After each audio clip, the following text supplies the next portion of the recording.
And as we mentioned, flooding is still a major concern for Charleston, South Carolina. CBS News correspondent Jamie Yuccas, you hear her there, is joining us now knee deep in floodwater there. Jamie, what can you tell us about what you've been seeing and experiencing?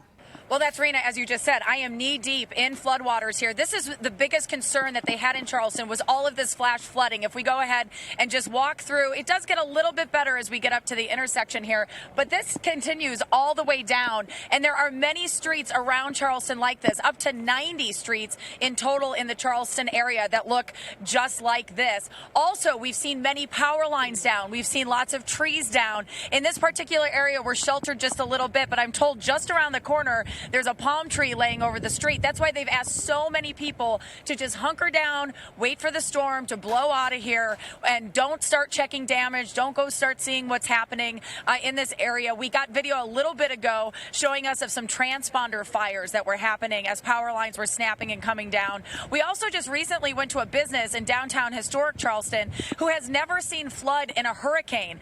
They are flooding. It's just a little bit in their basement, but they were very surprised to see that happening. So I just heard David Parkinson talk about the fact that they weren't getting the storm surges here and that was good.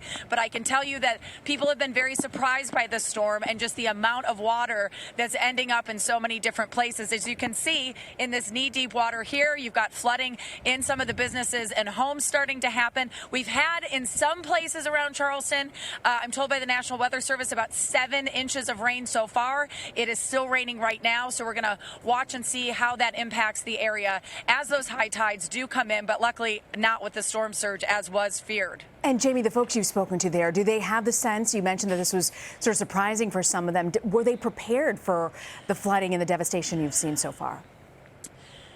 Yeah, I think they were prepared. The governor, issued a mandatory evacuation for almost 1 million people on Monday. Most people heeded that evacuation warning. If they didn't, this business owner in particular, he lives out on Folly Beach, which has had some very, very, very strong winds. They decided as a family to come into downtown historic Charleston because they're in a building that's 150 years old. It has weathered Hurricane Hugo 30 years ago where they had catastrophic flooding, also the Civil War. So they were up on the 2nd and 3rd floor of that building and felt very safe. Others that were in low-lying areas got out of town. They went to family and friends inland. The governor did reverse lanes so that people could head to higher ground. And from what we're seeing and what we're hearing from emergency officials, most people have been heeding the warnings to just sit tight, hunker down, or they went inland during the storm.